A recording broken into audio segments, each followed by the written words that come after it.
공유하고 있는 영적 유산의 뿌리를 찾아가는 것은 너무나 중요합니다. 왜냐하면 그런 것들은 이미 지나간 과거의 시간이 아니라 여전히 우리에게도 영향을 미치고 있기 때문에 그러는 거죠. 특별히 역사 의식에 관한 얘기를 할 때 가다머라는 해석학자의 얘기를 좀 나누고 싶은데, 그분이 자주 쓰시는 표현 중에 하나가 존재 지평이라는 말을 써요. 근데 그 지평 융합이 이루어지는데, 그것은 늘 이해라고 하는 것, 우리가 받아들이는 이해라고 하는 것은 역사성과 함께 한다라고 얘기합니다. 이 지평 안에서 현대해석의 지평과 해석되었던 과거의 역사적인 지평이 서로 만나는 거죠. 지나간 과거가 아니라 우리 안에 살아있고 우리에게 현실화를 호소하는 역사에 대한 인식을 강조하고 있는 것이 이 가다모라는 해석학자의 특징입니다. 그런데 이것은 단순히 그 해석학에서만 일어나는 일이 아니라 교황님께서도 자주 그런 말씀을 하셨어요. 최근에 우리 이제 살리쇼 가족들이 다 숙제로 읽고 있는 책이 하나 있죠. 그게 뭔가요? 모든 형제들, 프라텔리 뚜띠라는 책입니다. 스트렛나에 보면 이거 꼭 우리가 읽읍시다라고 그 총장님께서 하고 계셔요. 한번 보시기 바랍니다. 근데 거기에서는 이런 표현을 씁니다. 기억이 없으면 결코 우리는 앞으로 나아갈 수도 없고, 온전하고 명료한 기억이 없으면 성장이 없습니다. 그리스도스 비빗, 그리스도는 살아계십니다. 해서 한 번 더 그 교황님께서 말씀하셔요. 생각해 보십시오. 어떤 이가 젊은이들에게 그들의 역사를 무시하고 선조들의 경험을 거부하며 과거를 경시하고 자신이 제시하는 미래만 바라보라고 한다면, 그는 젊은이들을 피상적이고 근본 없고 회의적인 사람들로 만들어버립니다. 여러분의 뿌리를 보살피십시오. 그 뿌리에서 여러분이 성장하고 꽃을 피우며 열매를 맺을 수 있는 힘이 나오기 때문에 그렇습니다. 이 뿌리라고 하는 것이 바로 우리의 기억이고 소중한 영적인 유산에 관한 얘기가 될 것 같아요. 특별히 돈보스코의 이야기를 우리가 다시 듣는 것은 그것입니다. 과거의 어떤 전설 속의 한 인물만을 얘기하는 게 아니라 여전히 그분, 특별히 성인들의 통공이라는 우리는 표현을 쓰는데, 그렇게 우리의 영성 안에서, 우리의 정신 안에서 생생히 그분이 살아계신다는 얘기가 되는 거죠. 돈보스코 탄생 200주년을 준비하던 즈음에 총장님께서 스트렛나를 통해서 이렇게 말씀하신 적이 있습니다. 우리 살레시오 가족에게는 돈보스코에 대해 공부하는 것이 필요하고 그 삶의 궤적들을 살펴보며 그분을 알기 위해 노력하는 것이 필요합니다. 이를 통해 그분을 사랑하고 닮을 수 있을 것입니다. 오늘의 세계를 향해 현대 언어를 사용하며 말씀하시는 현실 속에 살아계시는 돈보스코의 이미지를 소개하며 다듬어 나가는 것, 그것 역시 우리 살레시오 가족의 사명이 된다고 이렇게 말씀하셨어요. 그 대림동에 제가 살고 있는데 아이들이 만든 그 목공의 작품 중에 딱 들어가면 현관에 이게 있습니다. 얘가 이렇게 뭐라고 글씨를 새겨놨는데 그 내용이 뭐냐면, 꽃은 져도 향기를 남긴다. 꽃은 떨어져 없어졌는데 향기는 여전히 남아있다라는 그 얘기가 되는 거죠. 이 향기가 바로 우리가 말하는 성인들의 통공이 될 것 같아요. 도종환 씨는 라일락꽃이라는 시에서 그런 표현을 쓴 적이 있습니다. 꽃은 진종일 비에 젖어도 향기는 젖지 않는다. 바로 우리에게 메아리치는, 울려 퍼지는 그 향기라고 하는 것이 돈보스코의 성덕이 되고 영성이 될 것 같은 생각이 들어요. 사람이 죽어도 그 향기는 영원히 우리 안에서 메아리치고 있습니다. 울림으로 남아있는 것이죠. 그 꽃을 선물하는 이유라는 것에 대해서 제가 한번 묵상을 해본 적이 있는데, 그 지금 뭐 복음에서도 드러나는 것처럼 어떻게 해요? 밀 하나가 땅에 떨어져 죽지 않으면, 뭐 죽고 나면 영원한 생명을 얻고 열매를 얻는다는 그 얘기가 있는데, 글쎄요, 우리가 표현하는 것 안에서 사람의 목숨과 생명이 같이 있는 거죠. 목숨은 죽어도 생명은 살아있는 것, 아마 그것이 우리에게는 향기라는 이름으로도 다가올 것 같아요. 씨앗이 이렇게 자라서 가지가 생기고 줄기가 생기고 잎이 생기고, 그러면서 꽃을 피우는 과정을 보면, 특별히 꽃나무에게 있어서 그 식물이 꽃을 피우는 것은 죽는다는 얘기가 됩니다. 죽는 거예요. 죽기 전에 죽을 각오로 죽을 힘을 다해서 피어나는 꽃인데, 그 꽃 속에 감춰져 있는 게 뭐예요? 바로 씨앗이라고 하는 거죠. 씨앗. 그 씨앗들 안에서 다시 한번 새롭게 생명을 준비할 수 있는 그런 몸부림들을 우리가 보게 되는 것이죠. 그러면 그 꽃의 향기는 어떻게 만들어지는가? 아마 그 시가 있었어요. 풀잎에도 상처가 있다. 꽃잎에도 상처가 있다. 그대와 함께 걸었던 들길을 걸으면, 들길에 앉아 저녁 노을을 바라보면 상처 많은 풀잎들이 손을 흔든다. 상처 많은 꽃잎들이 가장 향기롭다. 우리가 성인이라는 그 표현을 쓰게 될 때 그냥 거룩하고 정말 세상으로부터 전혀 때묻지 않은, 그냥 그야말로 비닐하우스에서 잘 자란 꽃처럼 생각하면 그 성인의 삶은 거짓말입니다. 껍데기뿐이에요. 근데 그 성인들은 정말로 자신에게 주어지는 고통들, 위기와 아픔을 향기로 승화시킨 그런 분들이 바로 성인들이죠. 위기를 기회로 만든 분들이라고 보여지는데, 바로 그런 의미의 돈보스코는 아주 특별합니다. 오늘 제가 돈보스코에 대해서 말씀드리는 것은 그 성인이 이렇게 똑똑하고 잘나고 많은 일을 하고 이런 영웅적인 이야기들을 하려고 이 자리에 온 건 아닙니다. 그분의 가장 인간 깊숙이 있는 그 고통과 아픔에 관한 얘기를 제가 감히 이렇게 꺼내놓으려고 하는 거예요.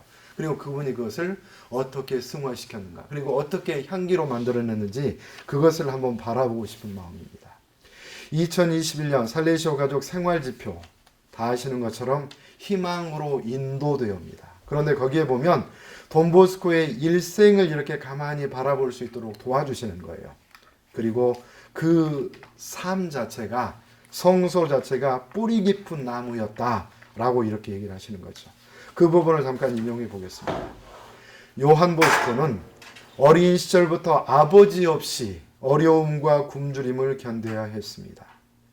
배다른 형 안토니오가 괴롭혔고 머슴살이도 하고 여러 가지 각종 아르바이트들을 했었던 거죠. 칼로소 신부님의 도움과 보호에 의지하며 꿈을 실현하려고 했어요. 미래를 약속해 주었던 그 신부님에 대해서 인간적인 희망을 가졌는데 그 노사제가 갑자기 세상을 떠나면서 희망이 산산조각이 납니다. 아들을 위해 최선을 다하는 세심하고 예리한 눈을 가진 그의 어머니 맘마 말가리따예요. 가족의 현실을 보며 너무나 마음이 아팠지만 12살 된 어린 요한을 떠나보냅니다. 바로 그러한 환경 속에서 어머니는 많은 모범으로 요한의 시선을 더 큰 지평으로 열어주었으며 위를 바라보고 멀리 내다볼 수 있도록 도와주었던 거죠. 돈보스코는 낙담하고 지친 어머니의 마음을 다시 일으켜 세우려고 십자가를 바라보라고 어머니에게 그 안에서 새로운 희망을 되살려 주십니다. 도움이신 마리아 대성전의 건축과 남아메리카의 선교 이야기들, 인간적으로 전혀 불가능한 것들 안에서 새로운 기적을 일궈 나가는 돈보스코의 삶, 바로 그것이 향기를 만들어가는 모습이다. 이렇게 말씀을 드리고 싶어요. 우리가 보았던 스트레나 영상의 돈보스코에 대한 얘기가 나옵니다. 돈보스코는 문제 그 너머를 바라볼 수 있었던 분입니다. 포기와 절망의 상황에서 다시 일어나 성덕에까지 도달하게 된 돈보스코 성인의 그 통공을 한번 들여다볼 수 있는 시간입니다. 그 남구로역 그 지하철역 있잖아요. 쭉 내려가도 보면 시들이 이렇게 다 이렇게 적혀져 있어요. 거기 보면 코이 법칙이라는 시가 적혀져 있습니다. 내용은 그거예요. 코이라는 비단잉어는 어항에서 키우면 8cm밖에 자라지 않습니다. 그런데 강물에 풀어놓으면 무한정 커집니다. 너의 꿈처럼 이렇게 돼 있어요. 실제로 이 코이라는 그 비단잉어는 어항에서 키우면 정말로 5cm에서 8cm밖에 안 자라요. 강가에 풀어놓으면 90에서 120cm까지 자란다고 합니다. 성인들은 바로 그 코이의 법칙을 자신의 삶에서 실현한 사람들이에요. 그냥 갇혀 지내는 게 아니죠. 총장님께서 그리고 교황님께서 끊임없이 변두리로 나가라고, 우리의 성소를 확장시키고 넓혀 나가라고 말씀하시는 이유도 아마 거기에 있을 것 같다는 생각이 듭니다.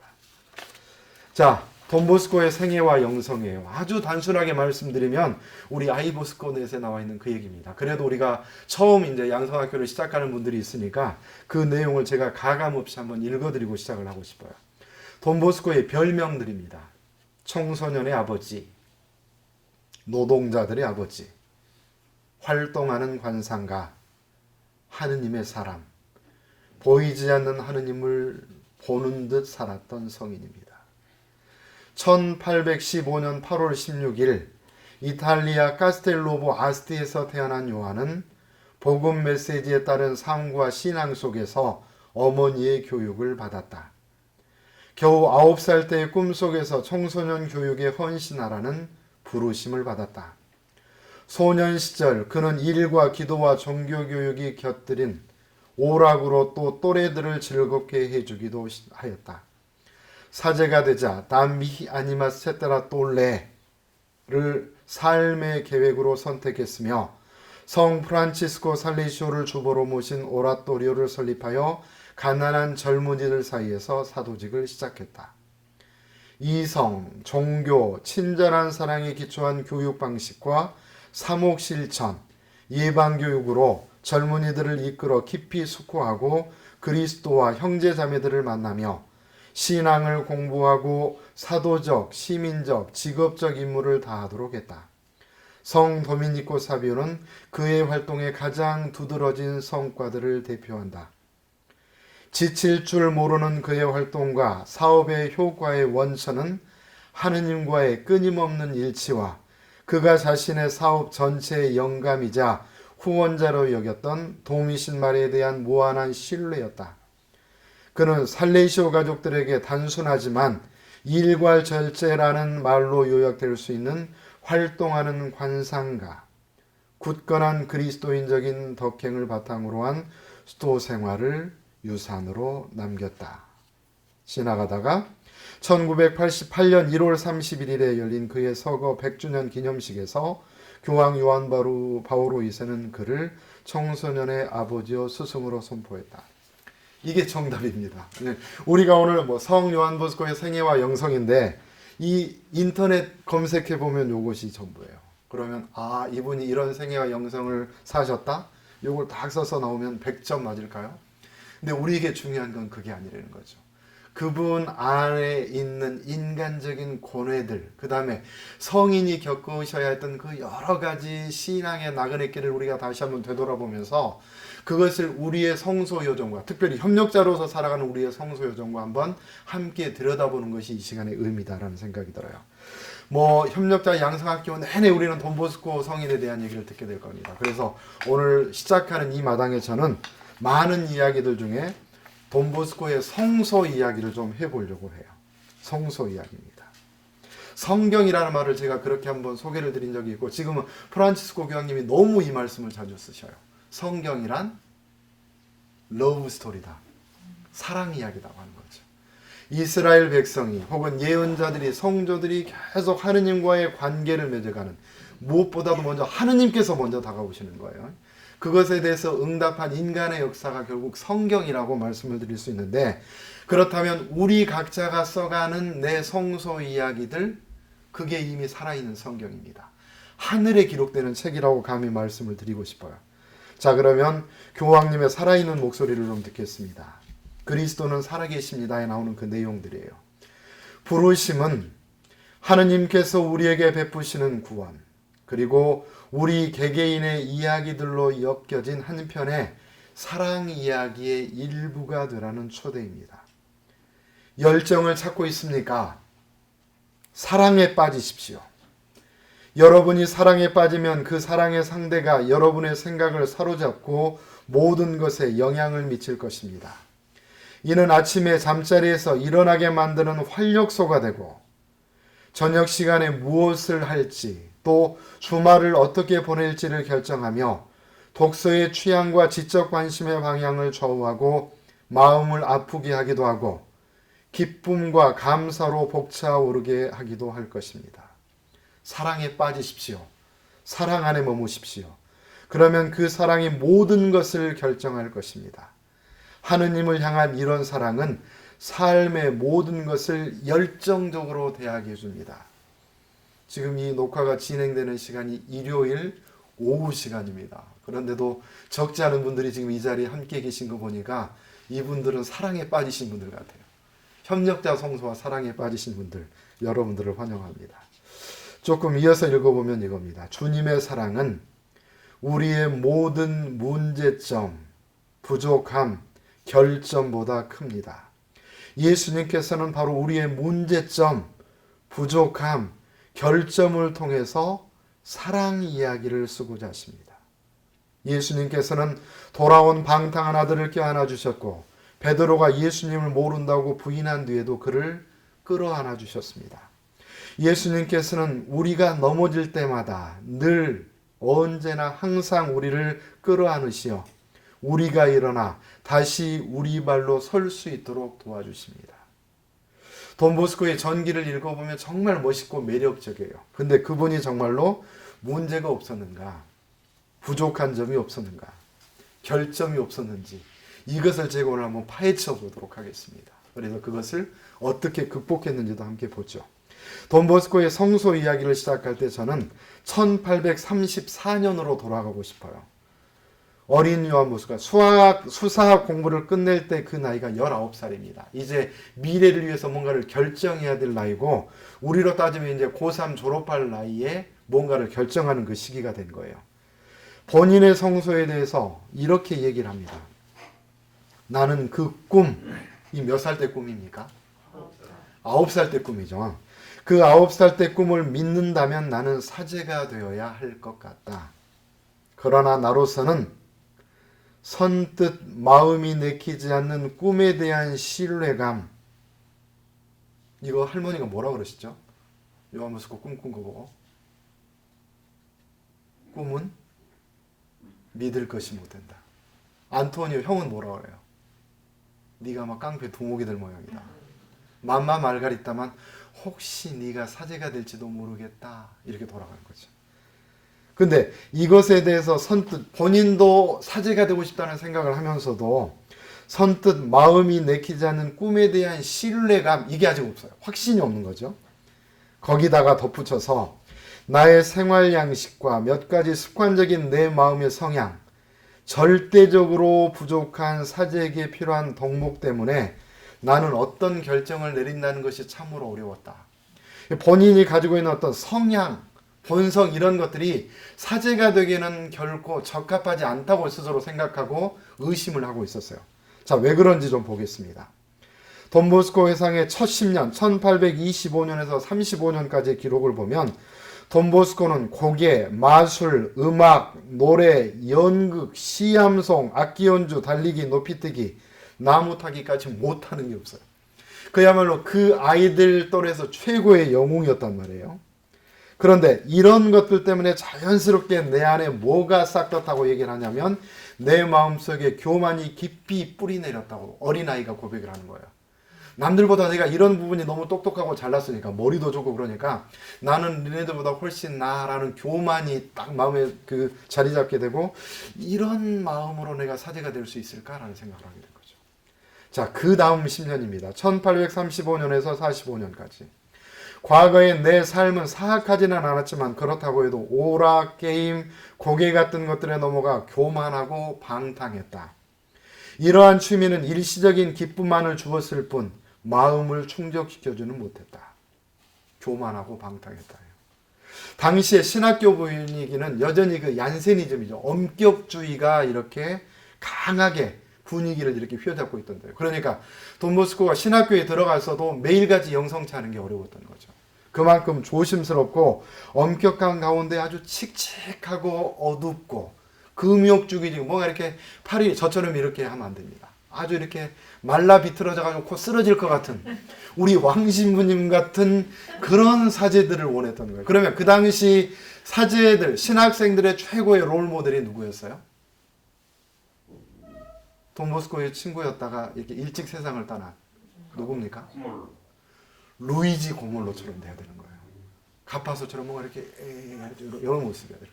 돈보스코처럼 힘이 세고 왕성하고 씩씩하고 이러면 왠지 그것은 사제로서 별로 적합하지 않다라는 얘기가 되는 거예요.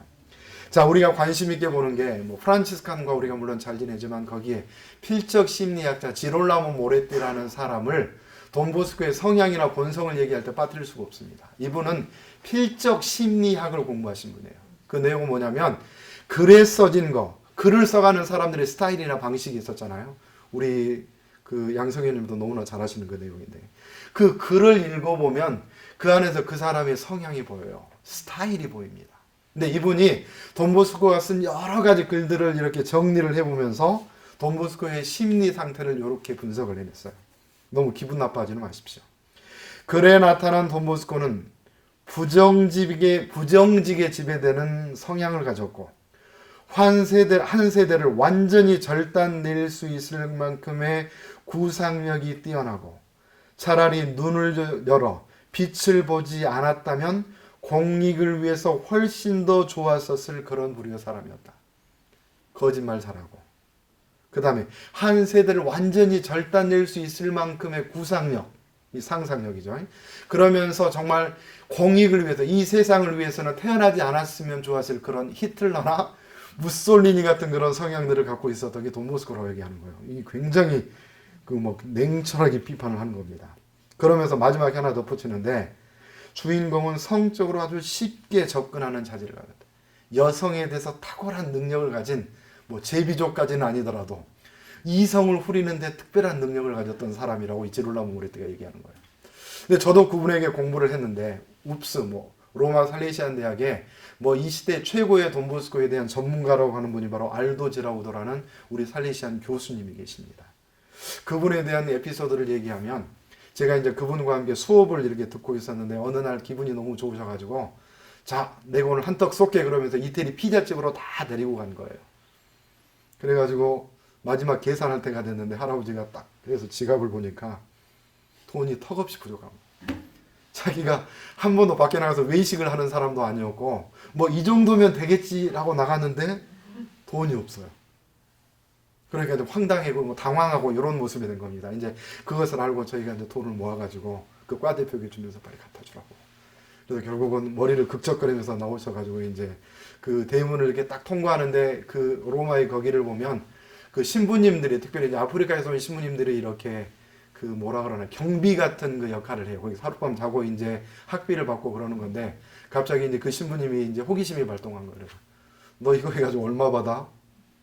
꽤 많은 돈을 받게 되는 거예요. 그러니까 피자 값을 훨씬 더 넘어서는 야 이거 내일부터 내가 이거 아르바이트 해야 되겠는데 이렇게 얘기하시는 그야말로 돈보스코 외에는 아무 관심이 없으신 그분인데 그분이 이 필적 심리학자 지롤라모 모레티의 이야기에 대해서 이렇게 얘기합니다. 다 좋다. 그렇다 치자. 타고난 본성이 그렇게 음흉하고 괴팍했던 돈보스코라면 만약에 그가 성인이 되기 위해서 얼마나 많은 내적인 전쟁과 고통과 엄격함과 인내를 가졌어야 했을까. 그리고 이런 정말로 구제불능의 인간을 성인으로 만들어낸 그 성령의 힘에 대해서 나는 정말 감사와 찬미를 드리지 않을 수 없다. 이겁니다. 이거예요. 우리는 돈보스코가 원래부터 그렇게 막 똑똑하고 거룩하고 이랬다기보다는 오히려 저는 돈보스코를 왜 그렇게 좋아하게 되냐면 바로 이 모습이에요. 끊임없이 자기 자신을 새롭게 변화시키고 뭔가 정말 선을 향해서 끊임없이 뼈를 깎는 고통 속에서 자신의 내적인 전쟁들을 승화시켜 나가는 향기를 만들어 나가는 그 돈보스코의 모습이 바로 그분의 삶의 모습이었다는 거죠. 조금 구체적으로 볼까요? 당시 신학교의 분위기에 대한 언급을 좀 보면 이겁니다. 죽음, 심판, 지옥, 사말교리들이죠. 이것들이 지나치게 강조되었고 죄의식과 과도한 주입의 성사 생활에 제한, 금욕적 관행으로 영성생활 자체의 어두움과 두려움의 그림자가 만연했다. 루이지 고몰로가 죽었다가 다시 출현하잖아요. 그리고 나서 요한 보스코 나 구원되었어 라고 얘기를 했어요. 자, 그러고 나서 돈보스코의 모습이 어땠겠습니까? 가장 사랑하는 친구가 구원되었다고 와서 기쁜 소식을 전해준 거예요. 어땠을까요? 이게 정말 기쁘고 행복해야 되잖아요. 친구가 그렇게 됐으니. 근데 요한 보스코는 그렇게 못해요. 루이지 고몰로처럼 살아야 천국에 가나 보다 라는 생각이 들었던 것 같아요. 왜 그러냐면 루이지 고몰로의 출현 후에 요한 보스코는 두려움과 초조함으로 몇 개월 동안 심각한 우울증과 신경쇠약 증세를 보입니다. 이렇게 수로해요. 나는 생전 처음으로 그런 무서움과 놀라움을 맛보았기 때문에 중병에 걸려 사경을 헤맸다. 그 병은 아주 심했고 1839년 내내 그리고 1840년대까지 지속되었다. 원인은 우울증, 신경쇠약, 고행에 대한 긴장과 스트레스, 사제성소와 관련된 공포와 걱정, 하느님 나라의 심판과 예정에 관한 모습입니다. 1840년 서품받기 1년 전이에요. 거의 1년째 나는 알아 누워 있었고 마침내 침대에 들어누울 수밖에 없었다. 어떤 음식을 먹어도 구역질만 나왔고 만성적인 불면증에 시달리다 의사들도 사실상 그를 포기했다. 요즘에도 이런 청소년들 참 많거든요. 우리 대림동에 보더라도. 성인들의 삶을 너무 막 거룩하게 막 미화시켜서 바라보는 것보다 있는 그대로의 삶을 그대로 바라보는 것도 중요합니다. 아시시의 프란치스코, 이냐시오 로욜라, 지금 뭐 세계 가장 큰 수도의 세 수도인데 도모스코까지 그 심리 상담가들이 보면 다 이 약 먹어야 되는 사람들이에요. 실제로 그렇죠. 아시시의 프란치스코 그 제정신이 아니잖아요. 막 자연을 찬미하고 꽃들을 보고 노래하고 달을 보고 해를 보고 형제자매라고 얘기하는. 근데 그들 안에 하느님께서 작용하고 계시다는 게 중요하죠. 하여튼 더 이렇게 한 걸음 더 나가보면 19살 때 그는 이렇게 회고합니다. 하여튼 이런저런 상황들을 다 고려할 때 성소에 대해서 나는 관심이 있고 하고 싶었지만 그것이 쉽지 않았어요. 이런저런 이유 때문에. 나는 훌륭한 그리스도인으로 만들어주는 고해사제들은 있었습니다. 그런데 그들은 내 성소의 문제에 대해서 전혀 관여하려고 하지 않았어요. 이유는 잘 모르겠어요. 그 당시의 분위기를 봐서 너는 기질상 사제가 되기 어렵겠다고 생각을 했는지 모르겠지만 하여튼 너는 착한 신자로는 살아도 돼. 근데 신부가 되는 성소에 대해서는 노 코멘트. 자기 스스로 성소를 찾아갈 수밖에 없는 상황이 된 거예요. 그래서 어떻게 합니까? 책을 몇 권 읽어본 거예요. 성소 뭐 이렇게 읽어보고 나서 자기가 어떻게 하기로 결심을 해요? 프란치스코 수도에 들어가기로 결정을 합니다. 이유는 나중에 좀 이따 말씀드릴게요. 하여튼 그래가지고 꿈을 꿨는데 프란치스칸 2명이 나와가지고 누더기 옷을 입고 서로 막 싸우고 난리가 나고 그러면서 반대쪽으로 서로 이렇게 막 흩어져 도망갑니다. 그러면서 하는 얘기가 뭐예요? 너는 여기서 평화를 찾으려고 해? 여기서는 평화 못 찾을 거야. 하여튼 그 얘기가 되는 거예요. 그래서 점점 성소에 대한 얘기가 미궁 속으로 빠지는데 이때 등장하는 사람이 루이지 고물로의 삼촌이에요. 친자노 본당 신부님이 이 이야기를 듣고 나서 고물로를 통해서 이렇게 전달을 합니다. 지금은 네 친구가 수도원에 안 들어가는 게 좋겠어. 일단 공부를 읽고 계속 하다 보면 하느님께서 아마 원하는 뜻을 분명히 보여주실 것이라고 믿는다. 그래서 그 이야기를 믿고 교구신학교에 들어갔는데 성소에 대한 의심이 사라지지 않았고 나머지 학기 동안 계속 갈등을 겪게 됩니다. 자, 조금 더 문제를 직접적으로 한번 우리가 해석을 해봅시다. 첫 번째, 돈보스코가 성소를 선택하기 위해 해결해야 될 문제들이 있어요. 감추어진 얘기들인데 첫 번째 얘기가 군복무도 있습니다. 이게 절대적인 건 아니라도 이 부분이 분명히 이제 간과할 수 없는, 그러니까는 뭐 예를 들어서 재판을 하면 검사와 변호사가 있던 것처럼 검사는 이런 것들을 막 파고들어야 되잖아요. 하여튼 그런 것처럼 그 보이지 않는 것들을 막 찾아나가는 이 연습입니다. 군복무에 대해서 이 얘기를 하면 이거예요. 요한 보스코는 이름이 카스텔로보 시가 아스티 군사지구에 보낸 명단 40명의 징집병 가운데 한 명이었어요. 근데 1835년 11월 5일 이 명단에서 군복무할 사람을 결정하게 됐는데 돈보스코는 10월 25일 날 착복식을 했기 때문에 군대를 안 가도 되는 상황이 벌어집니다. 거기에 이렇게 쪽지가 붙어 있다고 그래요. 주교님께 부름을 받은 성직 지망자가 되었기에 징집을 면제합니다. 단지 뭐 군복무에 대한 이것을 면제받는 것이 결정적인 요인은 아니더라도 분명히 그것으로 인해서 떨어진 어떤 부수적인 것 때문에 요즘에는 아마 오해를 받을 수 있는 상황인 것 같아요. 두 번째, 이거 사실 중요하죠. 재정 문제예요. 돈보스코 엄청 가난했습니다. 그래서 머슴살이를 하고 정말로 힘들게 어렵게 살았어요. 프란치스코 수도에 입회하면 이 문제 다 해결됩니다. 교구 학교를 가면 어떻게 해요? 이런 것들에 대한 어려움들이 계속 문제로 남아요. 사실 이 부분도 간과할 수 없는 문제 중에 하나거든요. 맘마 말가리따를 볼 때 누가 돈을 벌어서 자기에게 주지 않으면 자기는 학비를 가지고 공부를 할 수 없는 상황인 거예요. 분명히 이것 때문에 아마 수도회를 결정하게 된 요인 중에 하나가 결정을 안 했죠. 하여튼 가려고 마음을 먹었던 이유 중에 하나가 그게 아닌가라는 생각도 하게 됩니다.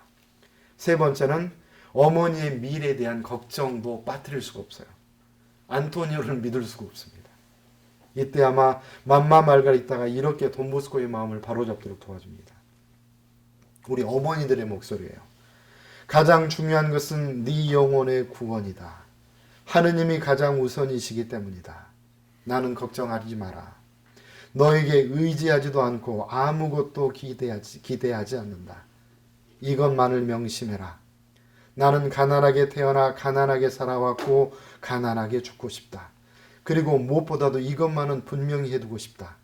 만약 네가 세속사제가 되어 부자가 된다면 나는 결코 너를 찾지 않을 것이다. 어머니가 딱 이것에 대해서 선을 그어주는 거예요. 마지막 또 하나 제가 찾아낸 것 중에 하나는 돈보스코의 건강 문제입니다. 우리는 돈보스코 전기를 읽어보면 정말로 그야말로 스포츠맨이잖아요. 모든 것들이 다 잘해요. 그런데 실제로 이런 대중적인 전기들이 묘사하는 것만큼 그는 불굴의 운동선수였다고 보기는 어렵습니다. 10대 때부터 병으로 고통을 당했고, 특별히 이제 돈보스코 회상에서 말하는 것처럼 기에리의 중등학교를 다닐 때 밤늦게까지 독서하는 버릇이 있었고, 그래서 이렇게 덧붙이는 거죠. 이런 버릇 때문에 내 건강이 너무나 망가져서 몇 년간 거의 죽는 줄 알았다. 맨날 골골한 돈보스코의 모습이에요. 밖에 나올 때는 그렇게 멋있는 모습이지만 본인이 책임져야 될 건강에 대한, 육체적인 건강에 대한 어려움들이 그렇게 심했다고 하는 거죠. 1845년 10월초 병이 재발하자 돈보스코는 할 수 없이 짤막한 휴식을 취합니다. 1846년 돈보스코는 기관지 폐렴으로 심하게 앓아서 리프조로 돌아와 자리에 눕습니다. 한때는 거의 죽음에 이르렀으며 전혀 살아날 가망이 없어 보였지만 젊은이들의 기도와 하느님께 약속한 소원 덕분에 회복할 수 있었습니다. 자, 이렇게 저렇게 해서 1841년 6월 5일 드디어 서품을 받아요. 우리가 아는 것처럼 세 가지 제안이 들어오고 그것에 대해서 당시 영적 지도자 가파소에게 그것을 물었을 때 가파소는 아주 분명하게 얘기합니다. 아무것도 받아들이지 말고 콘비토 신학원 사제학교로 들어오게나, 이렇게 했죠. 돈보스코는 가파소의 충고에 따라 41년 11월 3일 사제학교에 등록했습니다. 돈보스코는 이곳에서 공부하면서 가파소 신부와 함께 감옥을 자주 방문하였고, 감옥에 갇힌 그들을 보면서 청소년 범죄 예방 교육에 관심을 갖고 노력을 기울입니다. 1841년부터 그가 또리노 감옥들에서 목격했던 장면들은 그의 온 마음을 휘저어 놓았습니다. 열악한 감옥에서 초록한 청소년들이 일자리나 먹을 것이 없어서 다시 죄를 저지르고 감옥에 가는 것을 본 돈보스코는 그들을 위해 일하려는 계획을 세우고 있던 중에 아시시의 성 프란치스코 성당 제2방에서 우연히 바르톨로메오 가릴리를 만납니다. 뭐 이런 얘기가 흘러져요. 그러면 이 상황을 볼 때 돈보스코의 성소 이야기가 끝난 것처럼 보이는데 그렇지 않습니다. 제2막이 열려요. 1844년에 사제학교를 졸업하면서 이제 가파소가 물어봅니다. 이제 자네 뭐 할 건가? 그랬더니 돈보스코가 아주 엉뚱한 얘기를 해요. 저는 란테리의 동정 마리아 헌신에 입회할까 생각합니다. 수도원에 들어간대요. 왜? 그렇게 해서 선교를 가고 싶어요. 선교를 가는 것이 제 꿈이거든요. 이런 막 약간의 그 철부지 같은 그런 얘기를 해요. 가파소가 이제 그것을 꿰뚫어보고 있습니다. 그러면서 야, 큰일 났네 싶은 거예요. 왜냐하면 41년부터 와서 콘비토 신학원에서 함께하고 감옥을 데리고 가고 그러면서 돈보스코에게 이미 그 꿈을, 비전을 보여줬는데 너무 엉뚱한 얘기를 하는 거예요. 갑자기 수도원에 들어가서 자기가 선교를 가겠다고 얘기를 하니까 얼마나 황당합니까? 그래서 가파소가 이제 정말 하느님의 도우심을 청하면서 어떻게 얘기를 합니까? 피정을 한번 해보게나. 그래서 그 성 이냐시오 피정집에 들어가 가지고 피정을 마치고 나와요. 가파소가 물어봅니다. 피정 잘했나? 오, 너무 좋았습니다. 그래서 성소에 대해서 좀 결정을 해서 아무래도 저는 수도원에 들어가는 게 맞겠습니다. 가파소가 처음으로 그때 화를 낸 것 같아요. 제발 정신 차리게 이 사람아. 자네가 무슨 수도원에 들어간다고. 제발 그런 생각은 그만두게. 해외 선교는 자네에게 전혀 어울리지가 않아. 마차를 타면 1분도 견디지 못하고 멀미를 하는 사람이 바다를 건너겠다고? 아마 자네는 배 타고 가는 도중에 죽고 말 걸세. 제발 정신 차리게. 청소년을 위해 계속 일하게. 그러면 하느님께서 자네에게 그 길을 보여주실 것이네. 돈보스코는 이 말씀에 순명을 합니다. 그는 수도 성소에 대해서 계속 선교에 대한 생각을 하고 있다가도 영적 지도자의 그 한마디의 그 진심 어린 충고를 받아들이는 거예요. 그러면서 가파소가 이야기하는 대로 그 바롤로 후작군이 그 운영하는 그 시설로 보내지는 모습을 보게 됩니다. 하여튼 여기서 주어지는 건 뭐냐면 실질적인 역사적인 상황을 보더라도 돈보스코는 이 시점에서도 아직도 완벽한 성소의 명확한 확신을 갖고 있지는 않았어요. 자, 그렇게 해서 시작된 오라토리오입니다. 18개월 동안 기간, 절대 낭만적인 시간이 아닙니다. 우리가 그걸 너무 낭만적으로 보고 있는 것 같아요. 돈보스코는 이렇게 얘기해요. 아무도 도와주는 사람은 없었고 내 기운은 다 빠지고 건강도 쇠약해져서 미래의 나의 소년들을 어디로 모이게 해야 될지 모르는 막막한 상황이었다. 나는 홀로 걸으며 처음으로 아마 울기 시작했던 것 같다. 하늘을 보며 울며 소리치며 매달렸다. 하느님, 제가 이 아이들을 어디로 모이게 해야 할지 정말 그것을 원하신다면 그 길을 제발 저에게 보여주십시오. 제가 무엇을 해야 할지 알려주십시오. 돈보스코의 그 절규에 가까운 그런 기도를 우리가 듣게 되는 거죠. 하여튼 시간 관계상 요 몇 가지 사건들이 있지만 넘어가서 생애 말년에 이제 레오 13세 요청에 따라서 로마의 예수 성심 대성전을 건립합니다. 1887년 5월 16일, 아까 돈보스코가 몇 년에 돌아가셨다고 그랬죠? 1888년 1월 31일이니까 5월 15일, 16일로 되긴 하여튼 이게 6개월 전에 벌어진 일이에요. 예수 성심 성당을 축성하는 그 자리에서 미사를 봉헌하는데 15차례나 미사가 중단이 됩니다. 너무 감정에 복받쳐서 이 할아버지가 울다가 미사하다가 또 울다가 미사하다 이거를 계속 반복하는 그런 상황이 벌어진 거예요. 도대체 왜 그러셨습니까? 라고 물으니까 성모님께서 그때 말씀하셨지. 언젠가 때가 되면 할 것이다. 그 말씀이 무엇인지 내가 이제야 알 것 같다. 돈보스코가 어떤 자신의 인간적인 계획이나 확신을 가지고 살았던 사람이 아니에요. 정말 늘 두렵고 불안하고 초조했던 겁니다. 그런데 그것을 완전히 하느님께 의탁하면서 그 하루하루의 삶을 살아간 거예요. 성소는 그렇게 완성이 된 거예요. 돌아가시기 딱 6개월 전에 비로소 고백하는 거예요. 이제야 그 뜻을 알겠다. 이제야 그 때를 알겠다. 우리도 마찬가지입니다. 우리의 성소가 다하는 날까지 혹은 내 목숨이 다하는 그 순간까지 우리는 몰라요. 그것은 온전히 하느님께 맡겨진 신비일 뿐입니다. 돈보스코가 그러셨던 것처럼 우리도 그 성소를 걸어가는 겁니다. 특별히 협력자로서 살레시오 가족으로서 받은 우리 성소예요. 때로는 걸어가다 보면 유혹이 많이 찾아옵니다.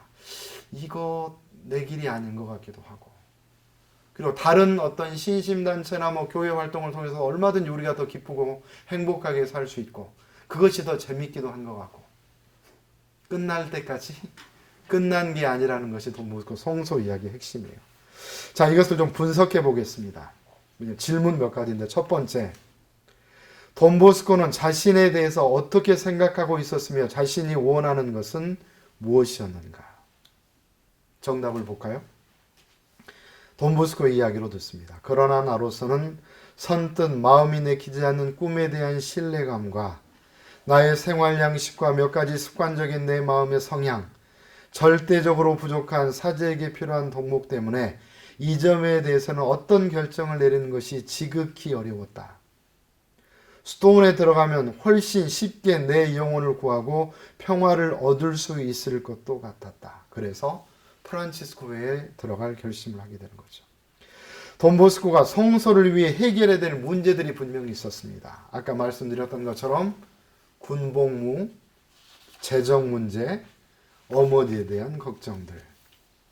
그렇다면 이게 핵심인데, 돈보스코 혹은 나에게 있어서 성소의 식별과 선택의 기준, 그리고 나는 그것을 어떻게 해결했는지를 바라보는 거예요. 돈보스코는 이렇게 했습니다. 첫 번째, 하느님에 대한 전적인 신뢰와 의탁입니다. 맘마 말가리타를 통해서 전해들은 그 아버지의 유언은 뭐예요? 하느님께서 늘 너를 지켜보고 계신다. 하느님만을 믿고 의지하고 신뢰하여라. 두 번째는 기도입니다. 제발 저에게 알려주십시오. 제가 무엇을 해야 하는지 제발 그 길을 보여주십시오. 세 번째는 경청이 될 것 같아요. 돈보스코는 들을 줄 아는 사람이었습니다. 루이지 고모로의 삼촌 친자노의 본당 신부님의 그 교구 신학교로 들어가는 조언을 하느님의 목소리로 받아들여요. 요셉 가파소의 스토에를 포기하고 계속 젊은이들의 영혼 구원을 위해서 너의 삶을 바치라는 요셉 가파소의 충고를 그대로 받아들이는 모습입니다.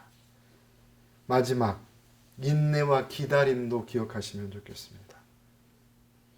두 차례의 성소 위기 모두 요한에게는 아직 완벽한 성소에 명확한 확신을 주지는 못했어요. 그러나 시간이 지날수록 하느님의 뜻은 점점 구체적으로 실현되어 나가는 것을 돈보스코는 체험하게 됩니다. 이렇게 결론을 좀 내려보겠습니다.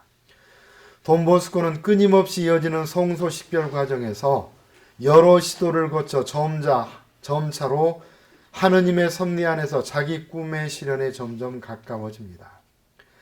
돈보스코의 성소는 한편으로는 온전한 헌신, 충만한 기쁨, 미래에 대한 밝은 희망이 있었지만 다른 한편으로는 모진 시련과 어려움들이 교차되는 시기였습니다.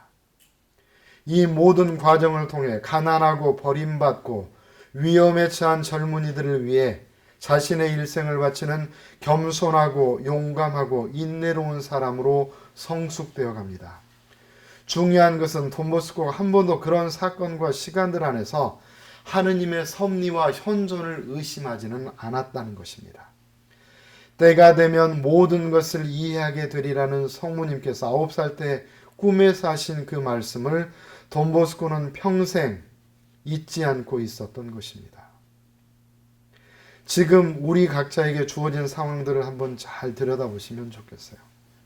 그 안에서 정말 성모님께서 그 성소를 받아들이시는 그 말씀 피하십니다. 이 몸은 주님의 종입니다. 그대로 저에게 이루어지소서.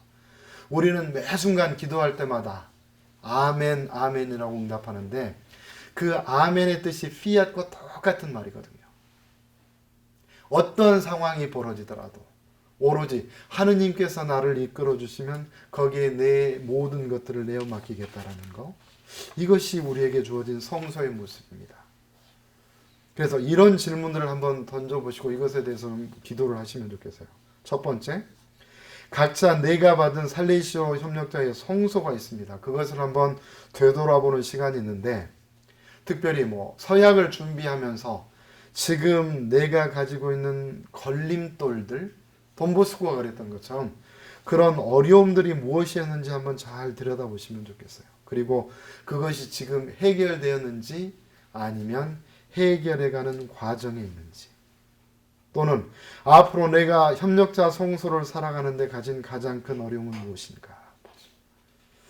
자, 협력자 성소로 초대받은 우리들입니다. 그래서 양성학교에서 열심히 공부하고 있는데 돈보스코의 생애와 영성을 한번 잘 들여다보십시오. 저도 이제 가만히 묵상을 하면서 절대 돈보스코의 그런 상황들이 지금 제가 가지고 있는 어려움보다 클까요, 적을까요? 분명히 돈보스코는 저보다 훨씬 더 열악하고 어려운 상황에서 그 성소를 시작했단 말이에요. 근데 그분은 성인이 되셨어요. 그러면 나는 지금 이 순간 그 어떤 불평과 불만을 가지고 저 이것 때문에 못하겠어라고 자꾸 미루고 있진 않은지, 그런 내 자신을 성인의 삶을 통해서 한번 가만히 들여다보는 거예요. 물론 인간적으로 나약했습니다. 문제도 있었고 번성도 그렇게 하지 않았어요. 왜냐하면 돈보스코가 정말 내 자신이 정말 멋지다고 생각했으면 살리시오회라고 이름 안 붙였을 거예요. 돈보스코 회 했겠죠. 근데 정말 겸손하게 성 프란치스코 살레시오의 그 온유와 친절한 사랑을 닮은 그 이름으로 스토이가 꼽히고 가족들이 향기를 품어내기를 바라는 마음으로 우리에게 살리시오라는 이름을 주셨단 말이에요. 돈보스코에게 겸손하게 자기 자신의 부족함을 내어보이고 그것을 인간적인 노력뿐만이 아니라 하느님의 은총과 섭리에 내어 맡기면서 해결하는 그것들, 그게 바로 우리가 협력자 성소를 살아가는 그런 좋은 롤 모델로서의 돈보스코의 모습이라고 보여집니다. 오늘 특별히 우리가 성 요한 보스코의 생애와 영성을 들여다봤는데 그것으로 끝나지 않으시면 좋겠습니다. 우리 협력자, 특별히 양성학교를 시작하는 우리 형제 자매님들의 한 사람 한 사람의 그 생애와 영성을 들여다보면서 그 영성을 어떻게 우리가 꽃피고 향기를 품어낼 수 있을지를 한번 고민해보는 시간이면 아마 첫 강의로서의 의미는 충분할 것 같다는 생각이 듭니다. 긴 시간 함께 경청해 주시고 또 바라봐 주셔서 감사드립니다. 영광이 성부와 성자와 성령께 전과 같이 이제와 항상 영원히 아멘. 그리스도인의 도움이신 마리아님, 저희를 위하여 빌어주소서. 성부와 성자와 성령의 이름으로 아멘. 감사합니다.